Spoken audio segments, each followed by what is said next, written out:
মুহতারাম হাজিরিন, আল্লাহ তাআলা ইমানদারের দামে তো বাড়াইছে। পয়গম্বরে আরবি হাদিসের মধ্যে জানা দেয়, আল্লাহর রাসূল বলেন, উম্মতেরা শোনো শোনো, তোমাদের দাম আল্লাহ এত বাড়াইছে, লা তাকুমুস সাআতু হাত্তা ইউকালু আল্লাহু আল্লাহ।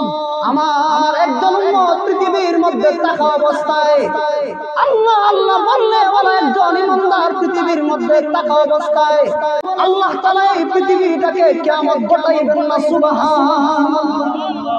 তাহলে আপনি আমি আমার দাম বুঝি না, নিজেদের দাম বুঝি না, তাহলে আপনার আমার দাম এই পৃথিবীর সমস্ত কিছু চাইতে কেন না? একজন ইমানদার আল্লাহ আল্লাহ বলনেওয়ালা লোক যদি না থাকে, আসমান থাকবে না, জমিন থাকবে না, গ্রহ তারা নক্ষত্র চন্দ্র সূর্য যত সৃষ্টি আল্লাহ করেছেন সব কিছুকে আল্লাহ তাআলা ইসরাফিলের সিংহার সুরের মাধ্যমে মেসাকার করে দিবে। ঠিক কি?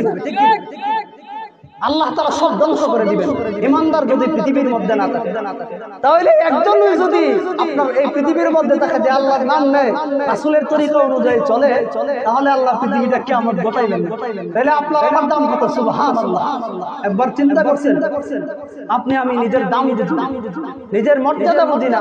আল্লাহ কত মর্যাদা দিয়েছেন, কত দাম দিয়ে আল্লাহ দিয়ে বানাইছেন, শ্রেষ্ঠ জাতি হিসাবে পৃথিবীর মধ্যে বানাইছেন, এমনকি শ্রেষ্ঠ মানুষ হিসাবে আশরাফুল মাখলুকাত হিসাবে সৃষ্টি হিসাবে পৃথিবীর মধ্যে বানাইছেন।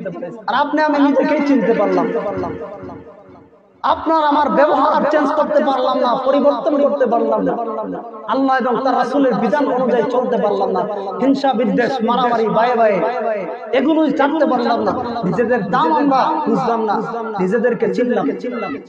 মুহতারাম হাজিরিন, ইমাম আযম আবু হানিফা রাহমাতুল্লাহি আলাইহি বলেন, মান আরাফা নাফসাহু ফাকাদ আরাফা রাব্বাহু। ইমাম আযম বললেন, যেই ব্যক্তি নিজেকে নিজে চিনছে সে আল্লাহকেও চিনেছে, যে নিজেকেই নিজে চিনতে পারে না সে আল্লাহর পরিচয় পায় না। যে নিজেকেই চিনতে পারে না সে আল্লাহকে কিভাবে চিনবে? আমরা নিজেকেই চিনতে পারলাম না।